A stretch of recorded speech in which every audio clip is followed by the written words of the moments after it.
असम में ब्रह्मपुत्र नदी के किनारे बसा माजुली। यहाँ चप्पे चप्पे पर धर्म और संस्कृति बिखरी हुई है। ये आराध्य भगवान शंकर देव ने नव वैष्णव हिंदू धर्म की नींव माजुली में ही रखी और उसका प्रचार प्रसार भी यही किया। तब से माजुली वैष्णववाद नाम के धर्म का प्रमुख केंद्र बन गया है।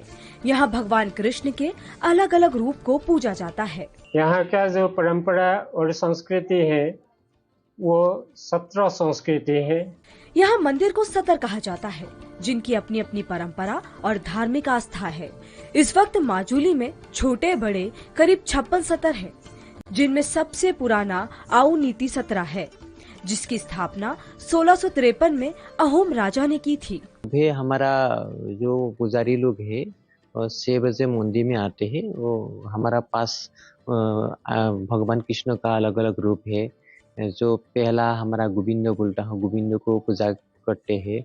उसका बाद वंशी बदन है, वासुदेव है, दोनों साइड दोनों वासुदेव है और गिरिधारी। उसका बाद अलग अलग सत्र में अलग अलग तरह से पूजा करते हैं। दक्षिण पात में जादवराय बोलते हैं, वो गर्मों में गोपाल बोलते हैं। और कमलाबारी सत्र जो है ना, वो जो भागवत है, भागवत को मानते हैं।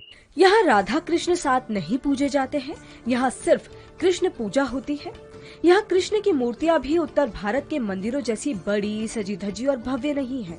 यहाँ कीर्तन का तरीका भी अलग है। सफेद कपड़ों में शिष्य इकट्ठा होकर एक सुर में भागवत गीता का पाठ करते हैं। हमारा यहाँ पे जो वैदिक परंपरा, जो वेदों का आधार में जो पूजा होता है ना, वही होता है। मंदिर में सिद्ध प्रसंग होता है, नाम कीर्तन होते हैं। सभी सत्र में नाम कीर्तन भी होता है, पूजा भी होता है। कृष्ण भक्ति की विधा अपने आप में अनोखी है। मंदिर में सुबह से शाम तक शंकर देव के लिखे बोल गीत, खोका, गायन बायन होता है।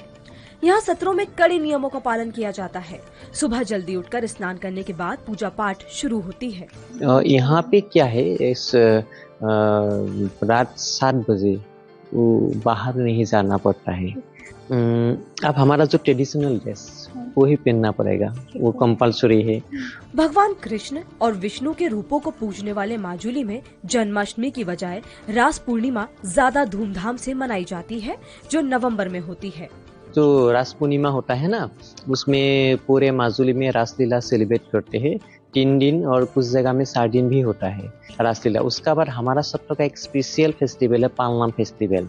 महापुरुष शंकरदेव ने जो कीर्तन घोषा लिखा था ना, नाम घोषा माधव पुरुष ने लिखा था ना, वो उसमें पाठ होता है। नाम प्रसंग जो रिलीजियस प्रेयर होता है। नवंबर 12 तारीख से 16 तारीख से ये शुरू होता है, 5 दिन कंटिन्यू होता है। इस त्योहार में देवकी की शादी से लेकर कृष्ण का गोपियों के साथ रास तक दिखाया जाता है। माजुली के एक सत्र में बेहद खूबसूरत और एकदम जीवंत लगने वाले रामायण और रासलीला के हर कैरेक्टर का मास्क तैयार किया जाता है। ड्रामा के लिए जो रामायण का जो कहानी है, पुराण का जो कहानी है, इसके लिए जो ये ड्रामा यूज होता है। जो मास्क बनाने का तरीका काफी अलग होता है। इसके लिए सबसे पहले बांस से ढांचा तैयार किया जाता है, फिर उस पर मिट्टी और गोबर का लेप लगाकर उसके ऊपर कपड़ा लगा दिया जाता है और अंत में रंग लगाए जाते हैं। हमारा ये सामग्री सबसे फेमस है मास्क मेकिंग के लिए। ये 500 साल लगे हमारा गुरु शंकरदेव का पहले मुखड़ा बने। ये एक परंपरा चल रहा है, हमारा पिताजी का ऐसा आया। यहाँ की संस्कृति, धार्मिक दर्शन और विचारों का समन्वय वैष्णववाद को संजोए हुए है।